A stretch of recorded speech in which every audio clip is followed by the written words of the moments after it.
The new CEO stood up in front of 45 people, pointed in my direction, and said, "Mopping floors is something anyone can do." I put down my mop, looked him dead in the eye, and said one thing before I walked out: "Good luck Monday." 24 hours later, 50 missed calls on my phone. I didn't pick up once. But hold on, let me take you back. Because this story doesn't start with him, it starts with me, 8 years ago, in a cold marble hallway on the 24th floor of a glass tower on Peachtree Road in Buckhead, Atlanta, with a mop in my hand and a little vocabulary notebook tucked into the pocket of my uniform. You know what it means to carry a vocabulary notebook in the pocket of your work uniform? It means waking up every single day knowing that the world already decided you've gone as far as you're going to go, and deciding, quietly, that you haven't. That while they were negotiating million-dollar contracts behind those frosted glass doors, you were on the other side of the hallway, mopping, listening, and learning something nobody asked you to learn and nobody expected you to have. I didn't know yet that it was going to change everything.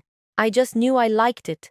That those men who came twice a year with their rolling luggage and their dark suits greeted me differently, with a quietness I didn't understand, with sounds I had never heard growing up in Vine City. And that one of them, a man with silver hair and thin-framed glasses, stopped one afternoon in the hallway where I was working, watched me clean the baseboard with care, said something soft under his breath that I couldn't understand, smiled, and kept walking. I went straight to Miss Gloria and asked her what that man had said. Miss Gloria was 58 years old, had been in that building 22 years, and knew everybody by name and by what they took in their coffee. She shook her head and said she had no idea.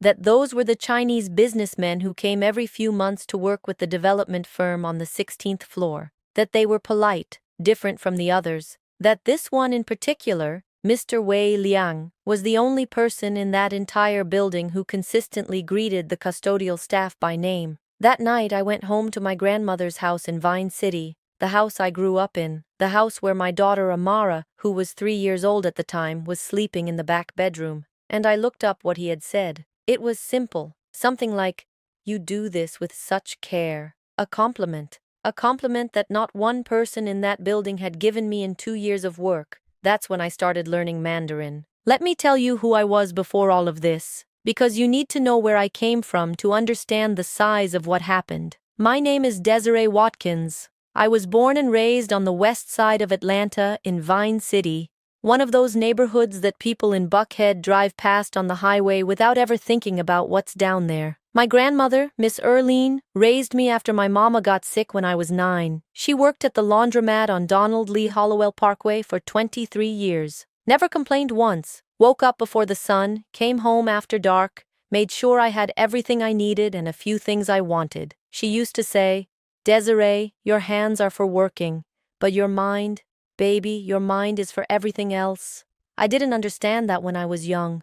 I understand it now. I was smart in school. Not the kind of smart that gets celebrated in underfunded classrooms. The kind that gets noticed by one teacher who pulls you aside and says you have something. My 10th grade English teacher, Mrs. Patterson, told me I had an exceptional analytical mind. I didn't know exactly what to do with that information at 16, but I kept it, because when someone tells you that you have something, you hold on to it. Amara came when I was 22, and her daddy wasn't in the picture long enough to matter.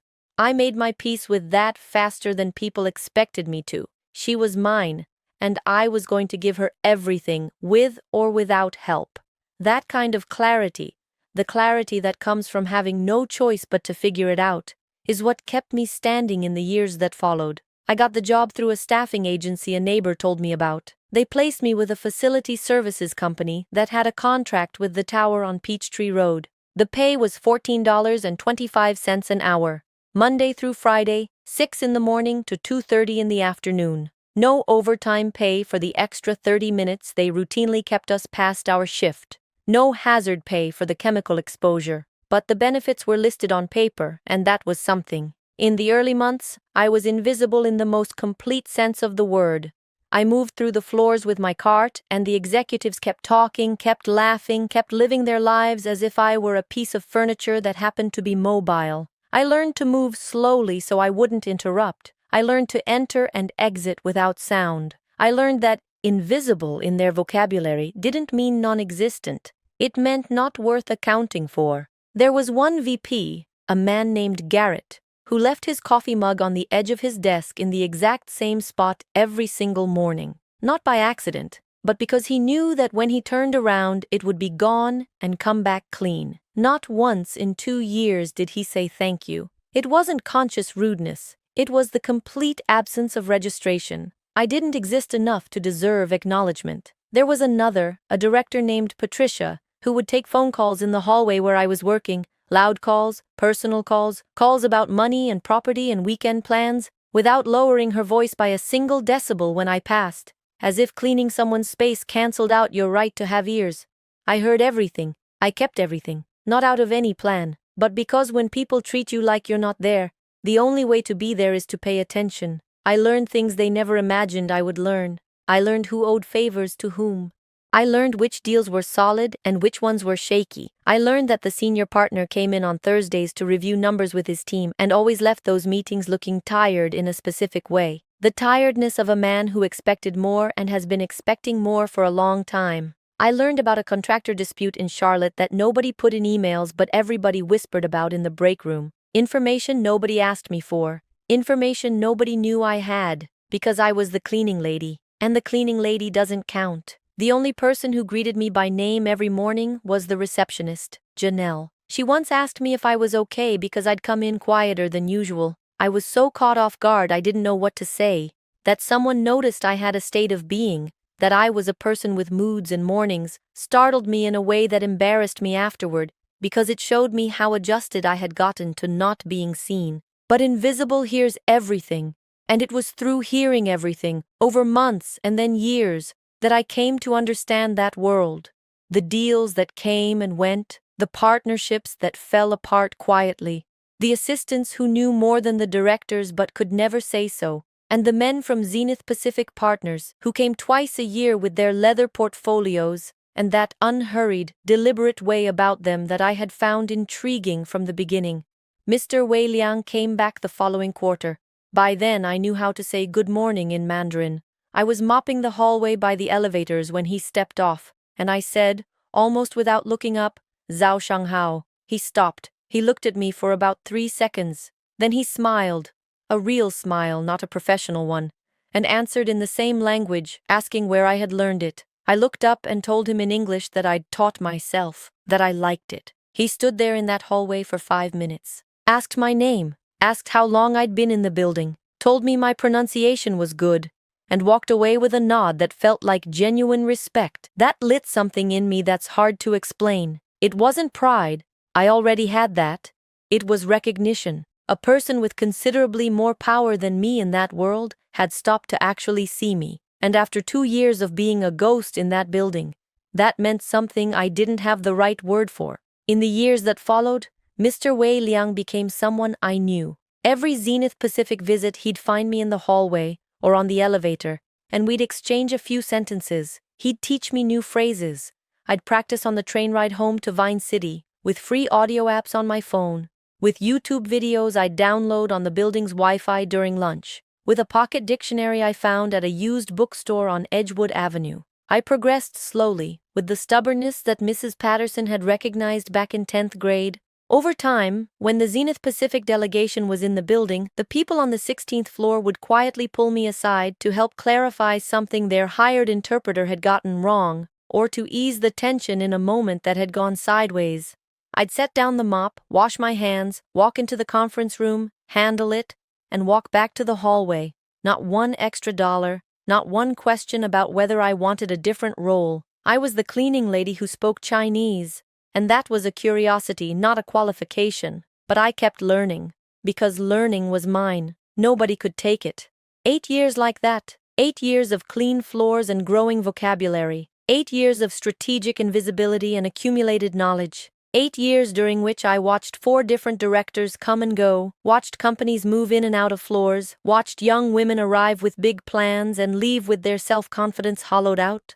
I saw everything, and I stayed. Until Bradley Harmon arrived. If you've ever met someone who waited his whole life for power, and once he got it, didn't know what to do with it, except use it to feel large, you'll recognize Bradley in the first sentence. He was 47, the son of the man who built Harmon Commercial Group, a real estate development and property management company with projects in 9 states, and he had spent what seemed like a lifetime waiting in the wings. When his father finally stepped back, Bradley came in the way people come in when they've been hungry for a long time and the buffet just opened. He didn't just want to manage, he wanted to rebrand everything with his mark on it. From the first week, you could feel it. He arrived early, walked the floors with a tablet in his hand, stopped at desks, asked questions in the tone of someone who isn't asking, auditing. Kelsey Vance, the director of HR he brought in with him, walked a step behind him with an expression I knew from years in that building, the expression of someone hired to say no in a pleasant voice. In the second week, the closed-door meeting started. In the third, the departures. They weren't called firings, they were called restructuring. The word corporations use when they want to let people go without having to explain why. I watched Mr. Davis, the facilities coordinator who had been there 11 years, carry a cardboard box to the elevator. I watched Simone, who had been at the front desk for 6 years, cry in the bathroom on the 4th floor. I watched Miss Gloria, who had been my anchor in that building since day one, get called into a meeting with Kelsey and come out with red eyes but no tears, because a woman like Miss Gloria does not cry in front of people who don't deserve it. She said the cleaning contract is being renegotiated. Miss Gloria told me that afternoon in the small break room we used on our shift. New vendor, new team. I felt something cold that wasn't the air conditioning. When, 30 days, I looked at my hands, the hands that had cleaned that building for 8 years, that had learned Mandarin in the break room and on the train, that had walked into that conference room and smoothed over negotiations while everyone else drank coffee, and I went back to mopping. Gloria, I said, Mr. Wei Liang comes next week. She looked at me. I know. The closing meeting for the Zenith Pacific deal is Monday. She closed her eyes for a second. I know, Desiree, but the next week didn't come fast enough, because that Thursday, Bradley Harmon called an all-hands meeting on the 24th floor. Everybody. Administrative staff, coordinators, assistants, and, for a reason I still can't fully explain, the custodial team too. We stood in the back. I was in my uniform. My mop cart was against the wall behind me. He talked for about 20 minutes about a new chapter, operational excellence, the kind of company we're building, words that sounded like something and meant nothing. And then he got to the part I will never forget. Going forward, every function in this organization is going to be evaluated on the strategic value it delivers. There's no room for roles that don't move the needle. He paused, looked around, and then he looked at me, directly, in front of all those people. Custodial services, for example. Mopping floors is something anyone can do. We'll be transitioning to a specialized vendor that offers a better cost structure. Current staff will be notified through the appropriate channels. He said it and turned back to his slides, like I wasn't worth the end of a sentence. 45 sets of eyes. Some looked at me. Most looked at the floor. Nobody said a word. I felt the blood rise to the top of my ears, not from embarrassment, from anger. A clean, hot anger I knew well.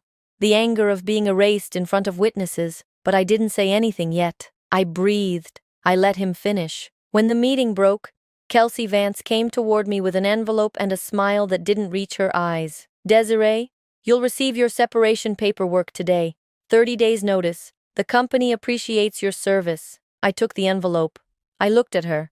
Then I looked at Bradley, who had his back to me, talking to someone else. Mr. Harmon, I said. He turned, slightly annoyed at the interruption. I just wanted to wish you good luck on Monday, I said. Calm. No sarcasm in my voice. Just the words. Clean. The Zenith Pacific meeting is going to need it. He frowned. I'm sorry. The closing meeting.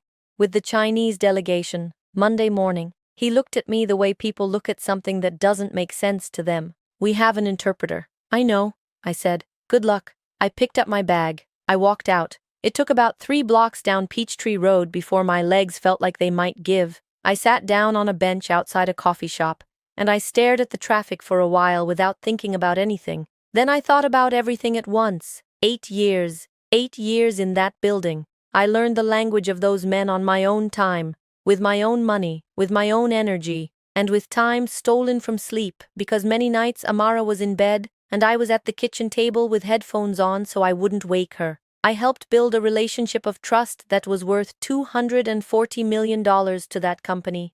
And I walked out of there with the separation envelope and the absolute certainty that none of them knew the size of what was about to happen. But I knew. I knew because Mr. Wei Liang, on the last visit, had told me in Mandarin, while I mopped the hallway and he waited for the elevator, that this Monday was the meeting, that he felt comfortable because he knew I would be there, that trust made everything easier, that contracts of this size are built on relationships, not just paperwork. He didn't know I'd been let go, not yet. On the train back home, I sat with my hands in my lap and watched the city change outside the window. Buckhead to Midtown to downtown to the west side, the neighborhoods shifting the way they do in Atlanta, wealth to working class in the space of a few stops. I watched a woman in scrubs fall asleep against the window, her badge still clipped to her chest. I watched a teenager do homework on his phone. I watched an older man in a security uniform stare at the middle distance with the particular expression of someone who has been standing for 10 hours. People like me,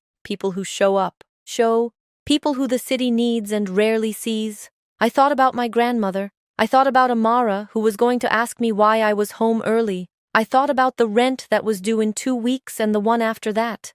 I thought about what I was going to tell Miss Erline, who had prayed over me every morning before I left for work since I was 9 years old, and who had never once suggested that I was aiming too high or expecting too much. And then the voice started, not my voice. The voice that gets planted in you when people treat you a certain way long enough.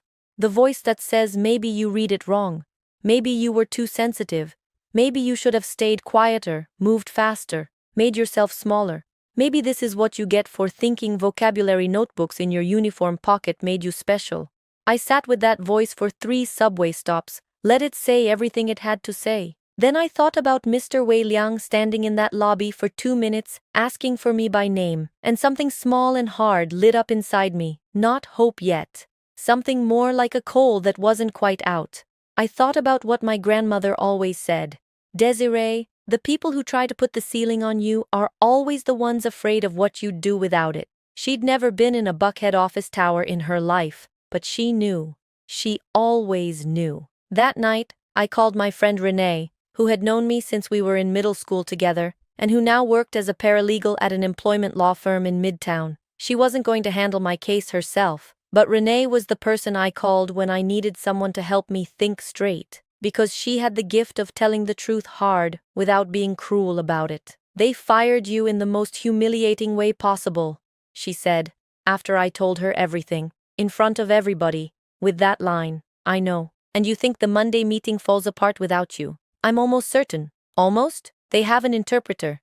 But that interpreter doesn't know Mr. Wei Liang, doesn't have history with him, and Mr. Wei Liang doesn't close with strangers. Trust in the intermediary is part of his process. I've watched it for 8 years. Without that relationship, the whole thing is shaky. Renee was quiet for a few seconds. "Desiree, do you understand what you're holding right now?" I did. But I needed to hear her say it. "They didn't fire you from a cleaning job," she said. "They fired you from a strategic position that nobody had the sense to recognize. And you have living proof of that walking off a plane from Shanghai on Friday." On Friday, Mr. Wei Liang arrived with the Zenith Pacific delegation. I knew because Miss Gloria, who was still working out her notice, texted me. "They here. They asked for you at the front desk. New girl didn't know who you were." Mr. Wei stood there for a minute, Desiree. Real quiet. You know that quiet of his. I read that text 3 times. Then I sent Mr. Wei Liang a message on WeChat, the app he'd given me his handle on 2 years before, saying that if I ever needed anything related to their work, I should reach out directly. The message was in Mandarin. It said, "Mr. Wei, good afternoon. I was let go from the building this week. I wanted to tell you directly, because you deserve to hear it from me. Thank you for all these years of respect and learning." The response came in under 4 minutes. "Desiree, thank you for telling me. May I call you?" He called. We talked for 45 minutes. In Mandarin, in English, sometimes switching mid-sentence, the way we'd always talked. He told me that Monday's meeting was the most significant of the past 3 years for Zenith Pacific's U.S. expansion, that the contract was essentially agreed upon, but the final phase required a frank conversation about specific clauses that the American legal team hadn't accepted yet, that he was uncomfortable with the last-minute change in who was running the room. And then he asked me something I didn't see coming. Would you be willing to participate in Monday's meeting as an independent representative? Not for them, as our intermediary. We would pay your fee directly. I was quiet for a moment that must have seemed long to him. Mr. Wei, let me think on it. Of course. But Desiree, I want you to know that the trust we've built over these years is not transferable. You understand what I'm saying? I understood. He was telling me, with all the care that was characteristic of him, that without me, the meeting was at risk, that he would rather work with someone he trusted than gamble a $240 million deal on an intermediary with 3 days of context. That same night, I called Renee back. She didn't let me finish the story. Desiree, stop. Breathe. You're telling me that the man coming to close the biggest deal in the history of the company that just fired you wants you to be his independent representative? That's what I'm telling you. Renee let out a low laugh, almost disbelieving. God has a sense of humor, I'll give him that. But Renee, I need to think about the legal side too. The separation paperwork is wrong. They didn't pay out my accrued PTO correctly, and the overtime situation goes back at least 2 years. Plus what he said in front of everyone could be hostile work environment. I have witnesses. How many witnesses? At least 12? Renee made a sound of quiet approval. Let me talk to attorney Marcus Webb first thing tomorrow. He's the employment law partner here. He's going to want to hear this. The next morning, Saturday, I was in Marcus Webb's office on West Peachtree Street. 17 years in employment law, specializing in wrongful termination and workplace discrimination. He listened to everything without interrupting once, pen moving across a yellow legal pad. When I finished, he looked at his notes. The statement was made publicly, with direct identification of your position, in front of roughly 45 people. He was looking right at me. Can you establish witnesses who were present and aware of your work performance? I have names for at least 10 people who were in that room and who know exactly what I contributed to that building. Overtime?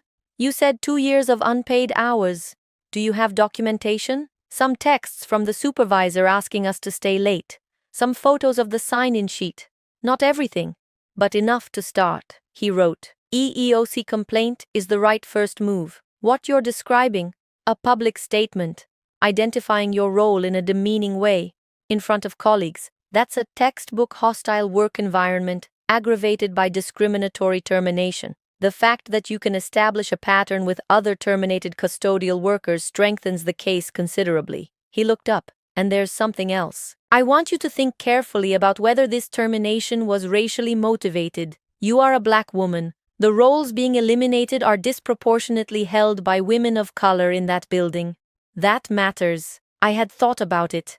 I had thought about it since I walked out the building. It was, I said. It was so normal they didn't even try to hide it. He nodded slowly. Then we have a case. That weekend, 2 things happened in parallel that I only understood completely later. The first, Bradley Harmon's phone started receiving calls from Mr. Wei Liang, who wanted to confirm the details for Monday's meeting. The firm's hired interpreter tried to arrange a preliminary video call Saturday afternoon. Mr. Wei was on that call for exactly 13 minutes, responded in single syllables, and ended it by saying he preferred to speak in person, which in any language means the call did not go well. The second, Miss Gloria called me at 7:30 Saturday evening. Desiree, Kelsey Vance called me. Looking for your contact information. I breathed. What did you tell her? I told her I didn't have it, because it is not my job to make things easier for the people who let me go. A pause. But baby, they are panicking. I know that building. I know when something is going wrong up there. What else happened? She took a breath. This morning Mr. Wei himself went down to the lobby and asked for you at the front desk. The new girl, the one they just hired, didn't even know your name. He stood there in that lobby for about 2 minutes, Desiree. A man like that doesn't stand still for 2 minutes for nothing. What did he do? Got back in the elevator. But before the doors closed, he said something I wasn't supposed to hear. I was returning the cart from the parking level. Miss Gloria paused. I understood it. I stopped. What did he say? He said, in Mandarin, what a shame. She was the best thing about this place. I sat with that for a long time. My grandmother was in the other room watching her program. Amara was asleep, and I was standing in the hallway of the house I grew up in, holding my phone, holding those words. It wasn't vanity that I felt. It was confirmation that what I had built in those hallways, with a mop and a vocabulary notebook and 8 years of showing up, was real, was seen. by the person who mattered. Gloria, I said quietly. Thank you. Don't thank me. Call me when it's done. By 10 that night, the calls started. 1, 3, 7. Numbers from the corporate office. I let them all go. At 11, a text from Kelsey. Desiree, we need to connect urgently. Please reach out at your earliest convenience. I didn't respond. Sunday morning, 6 more missed calls. And then, at 8:45, a text from Bradley Harmon himself. The same man who had dismissed me with a half sentence in front of 45 people. Desiree, we realize the transition was communicated in a way that may not have reflected the full scope of your contributions. We'd like to discuss a potential short-term consulting arrangement. Please call when you're available. Short-term consulting arrangement. I read it twice, then I screenshotted it and sent it to Renee. She responded in 30 seconds. The audacity. They want the same woman they couldn't bother to learn the name of. She was right. I also got a text that Sunday from Janelle, the receptionist who had always called me by name. It said, Desiree, I want you to know that what happened in that meeting has been on a lot of people's minds since it happened. Mine included. If you ever need someone to speak to what your work actually looked like in that building, not just on paper, I'm here. Just say the word. Janelle had nothing to gain from that message. She could have stayed quiet and gone on with her job. She chose not to. And in that moment, that meant more than she knew. At 10 Sunday morning, I called in, not to Bradley's cell, to the main HR line, which I knew would go to Kelsey first. She picked up on the second ring. Desiree, thank goodness. Thank you for calling back. There was a miscommunication last week, and Mr. Harmon would love the opportunity to... Kelsey, I kept my voice level. I have an attorney. His name is Marcus Webb, Webb Employment Law Group on West Peachtree.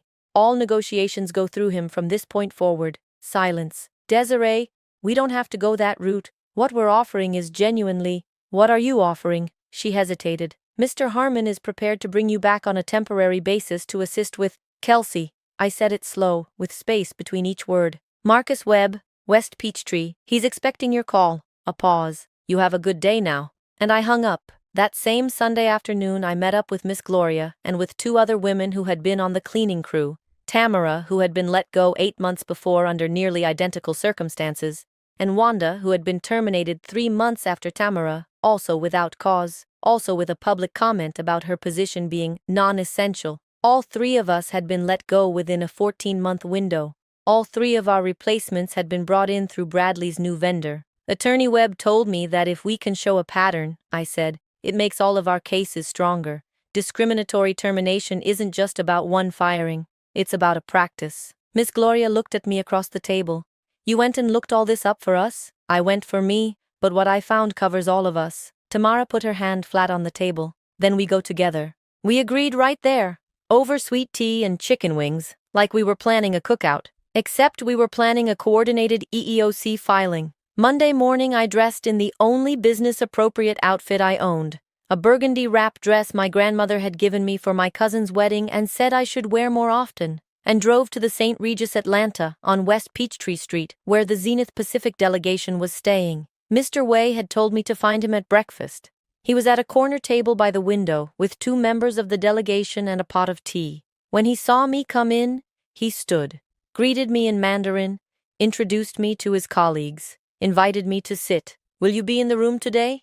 He asked. Direct, no small talk. Not as their representative, I said, but I have a proposal. Will you hear it? He nodded. I laid out what I had prepared with Marcus and Renee. I would act as an independent consultant and intermediary, representing Zenith Pacific's interests in the negotiation of the pending clauses. My fee would be paid directly by Zenith Pacific, separate from the main contract. I had no relationship with Harmon Commercial Group going forward. In fact, I had a legal proceeding open against them, which put me in a position of complete independence. Mr. Way listened without interrupting. Then he was quiet for about 20 seconds. Desiree, he said, I have a different proposal. He opened a folder and placed a document on the table. Zenith Pacific is expanding our U.S. operations. We need someone who understands both sides, the culture, the language, the local market. Someone we trust. He looked at me directly. Would you consider becoming our U.S. representative and business liaison? 2-year contract, renewable, with a percentage on deals closed. I looked at the document. I looked at him. Mr. Wei, I'm a custodian. He shook his head gently. You taught yourself Mandarin in a corporate hallway because you wanted to. You understand negotiation better than most of the directors I've worked with over the past decade, and you have the trust of people who build things that last. A pause. That is not a custodian. That is what we call guanxi, relational capital, and yours is worth a great deal. At 10:45 that morning, in the 24th floor conference room of the Peachtree Road Tower, the Zenith Pacific closing meeting began. Bradley Harmon sat at the head of the table in a navy suit, looking like a man who hadn't slept well in 3 days. Kelsey Vance was beside him with her tablet. The hired interpreter was in a chair against the wall, and I walked in with Mr. Wei Liang. When Bradley saw me, something in his face changed in a way I'm going to remember for a long time. It wasn't anger. It was the recognition of a man who has just understood the full cost of a decision he can no longer undo. Desiree, he said, just that. Mr. Harmon, I said, this is the Zenith Pacific Partners delegation. I'll be acting as their independent intermediary today. My attorney has already forwarded the relevant documentation to your office. I looked around the table. Should we get started? Kelsey opened her mouth, closed it, looked at Bradley. Let's get started, said Mr. Wei, in his measured English. The meeting ran 3 hours and 55 minutes. It was the most intense experience of my professional life, and at the same time, the clearest. In the first hour, the first problem surfaced. Harmon's attorney tried to include an exclusivity clause that would prevent Zenith Pacific from working with any other American development partner in the Southeast for 5 years. I translated the clause for Mr. Wei in Mandarin. He listened, stayed still for a moment, and said something that the hired interpreter rendered as a vague objection. What was his actual response? The attorney asked, because he heard in the tone that it wasn't positive. He said that exclusivity in an unfamiliar market is like building on a foundation you haven't inspected. It looks solid until it isn't. I paused. He's proposing annual review terms instead of closed exclusivity. That's not negotiable on their end. Harmon's attorney looked at Bradley. Bradley looked at me with an expression I read without difficulty. He was calculating whether there was any way around me. He arrived at the obvious answer. Annual review is workable, he said, with agreed volume benchmarks. I translated. Mr. Wei considered. Benchmarks are reasonable if the criteria are set jointly, not determined unilaterally. That's fair, I said in English, before completing the translation. That is genuinely fair. Bradley looked at me, said nothing. The second tension came an hour later, over the delivery timeline for the first phase of the mixed-use development. The American team wanted 18 months. Zenith Pacific's standard for new market projects of this scale was 24. The hired interpreter translated Zenith's position in a way that made it sound like a hard refusal, when in reality, what the technical lead had said was that 24 months was standard, but they were open to a phased schedule with intermediate deliverables. What he actually said, I said after the interpreter finished, is that they have flexibility if the schedule is broken into phases with verifiable milestones. That's not a no, it's a proposal for a different structure. Harmon's attorney put his pen down, looked at the interpreter, looked at me. The interpreter looked at the table. From that point forward, Bradley stopped directing questions to the interpreter and started turning to me every time Mr. Wei spoke, which was, at the same time, a quiet victory and something I didn't celebrate, because I was working, not winning points. During the break, while the technical teams exchanged documents, Mr. Wei leaned slightly toward me and said in Mandarin low, "You are doing very well." "I'm doing what I always did," I replied, also in Mandarin. "The difference is that today there are people watching." He smiled, that real smile. "That is wisdom," he said. In that same break, Bradley found me in the hallway. I was getting water from the credenza. He came alone. "No, Kelsey. Desiree," he said, with a different voice than the all-hands meeting. Quieter, more human. "I underestimated your contribution here." I looked at him. "You didn't underestimate my contribution, Mr. Harmon. You didn't know I existed. Those are two different things." He frowned slightly. "When you stood up in that meeting and said, 'Mopping floors is something anyone can do,' I said, 'You were right that anyone can mop a floor. What you didn't account for is that the person mopping your floor for 8 years was learning the language of your most important business partner on her own time, not because anyone asked her to, because she wanted to." He was quiet, And now I'm Zenith Pacific's U.S. representative. I picked up my water. My attorney will be in touch about the other matter. Y'all have a good afternoon. I walked back into the room. At 4:15, the contract was signed, $240 million. Mr. Wei acknowledged me in front of everyone, in Mandarin with a small bow that the entire room witnessed without understanding. I returned it the same way. Kelsey, who had spent much of the afternoon standing near the wall, watched me as I gathered my things to leave. She didn't say anything, but the expression on her face wasn't hostility anymore. It was closer to the discomfort of someone who participated in something wrong and just watched the accounting begin. When I stepped into that elevator and the doors closed, I rode down 24 floors with my heart beating in a way I had never felt before. Not triumph exactly. Something more solid than that, like arriving somewhere I had always been heading. In the months that followed, the legal proceedings ran their course. Marcus filed the EEOC complaint with documentation covering my 8-year work history, the public statement written by 10 colleagues, including Janelle, who showed up exactly as she said she would, the unpaid overtime going back 22 months, and the pattern established by Tamara and Wanda's terminations. 3 black women, let go in 14 months, replaced by workers, brought in through a vendor with no track record in the building.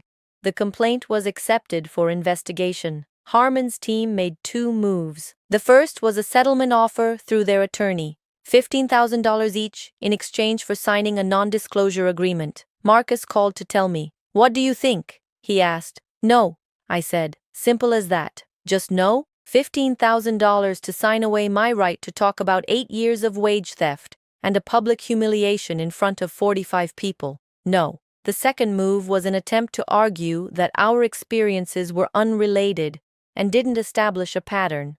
The EEOC investigator found otherwise. The settlement that was eventually reached, after 11 months, included back wages for the unpaid overtime across all 3 of our cases, compensatory damages, and a payment for emotional distress that, in my case, came to $44,000. Not a fortune, but justice with a number attached.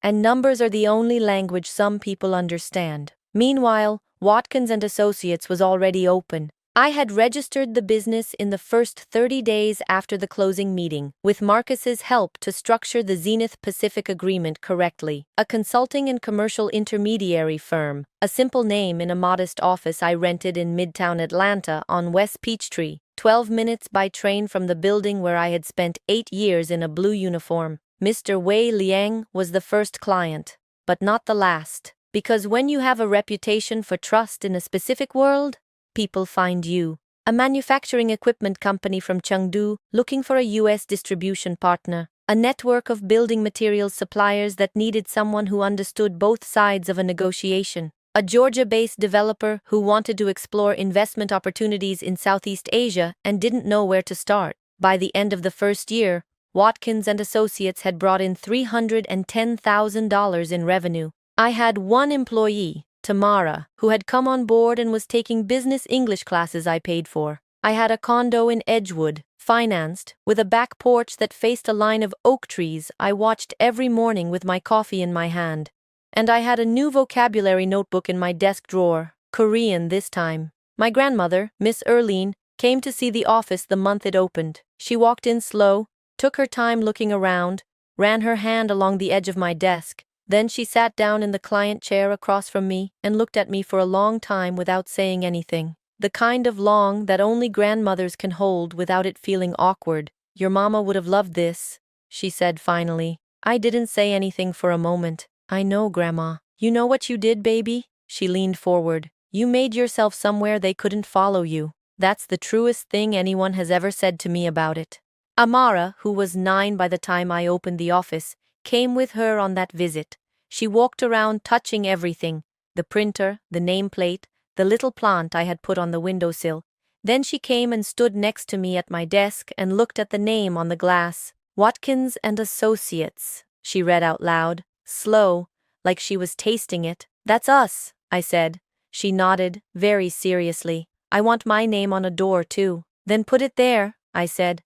"Nobody's stopping you." She looked at me with those eyes. "Did anybody try to stop you?" I thought about the right answer. "They tried to make me think I wasn't worth the space," I said. That's different from actually stopping you. You understand? She thought about it, then she nodded again, and went back to looking at the plant. I heard through someone still in the building that Bradley Harmon's tenure didn't survive the year. The minority partners in Harmon Commercial Group, who had been uneasy with his management style from the start, used the Zenith Pacific situation, which moved quietly through Buckhead real estate circles, as the basis for a governance review that effectively limited his authority. Not a firing, a reining in, which sometimes hurts more. Kelsey Vance left the company voluntarily a few months later. Where she went? I don't know. I didn't go looking. What I know is what I feel every morning when I open my laptop at Watkins & Associates and the first email is already there, sometimes in English, sometimes in Mandarin, sometimes in both, and I answer in both. What I know is what it means to arrive somewhere where the work is yours, where the name on the door is your name, where nobody can stand up in front of 45 people and tell you that what you do is something anyone can do. Because what you built with your hands and your mind and 8 years of quiet stubbornness cannot be replaced by a memo. Before I go, there's something I need to say to you, something I wish someone had said to me earlier, and that if I'd known sooner, would have changed things a lot faster. If you work as a house cleaner, a domestic worker, a custodian, a home health aide, a nanny, or in any role the world calls service work, you have rights, real rights, written into law, that a lot of employers count on you not knowing about. The Fair Labor Standards Act requires that most workers be paid overtime, time and a half, for any hours worked over 40 in a work week. That includes domestic workers in many states. If your employer has been keeping you late without paying for it, that is wage theft. It has a legal name, and you can do something about it. If you were fired in a way that was discriminatory, if the pattern of who gets let go looks a lot like race, gender, or national origin, you have the right to file a complaint with the EEOC, the Equal Employment Opportunity Commission. You can do it yourself, online, for free. You don't need a lawyer to start the process. If you experienced public humiliation, repeated demeaning comments, or a work environment where you were made to feel less than human because of who you are or what you do, that is a hostile work environment. It is recognized by federal law. It has consequences. And if you don't have money for an attorney, most employment attorneys who do wrongful termination and discrimination cases work on contingency. That means they don't get paid unless you win. You don't need money to start fighting for what you're owed. Organizations like the National Domestic Workers Alliance, your local worker center, and your state labor board exist specifically to help people in positions like mine navigate these systems. You are not alone in this, and you do not have to figure it out by yourself. But the thing I most want you to take from this story isn't just the legal part, it's this. The systematic dismissal that so many employers practice with service workers is not an accident. It is a system, a way of making you believe you deserve less than you deserve, that you are worth less than you are. It is an old lie and a practiced one. You are not less because you serve. You are not less because you don't have money. You are not less because the work you do is considered simple by people who have never stopped to think about what would happen to their lives if you stopped showing up. I mopped that floor for 8 years, and it was spotless. That has value. I also learned Mandarin while I did it. That has value too. Their mistake was believing only one of those things was true. The best answer to someone who tried to erase you is not bitterness. It's building something so solid that the space they used to take up in your head becomes too small to matter. If you made it to the end of this story, I'm asking you to do one thing. Share it with someone who needs to hear that there is a way through. With the cousin who's in a job where she's treated like she's nothing. With the friend who thinks she doesn't have the right to speak up. With anyone who has ever been told that what they do, anyone can do, and believed it. Subscribe to the channel if you haven't already, because there's a new story here every week. Stories about real women who went all the way to the bottom and came back with their name and their power intact. And tell me in the comments, what is something you taught yourself? No class, no teacher, no certification, that nobody around you ever thought to take seriously. Tell me, because I believe every one of us is carrying something the world hasn't seen yet. Thank you for staying until the end. Stories like mine exist to remind you that nobody, with however much money, with however many floors between you, has the right to make you feel like less, because you are not. Until next time.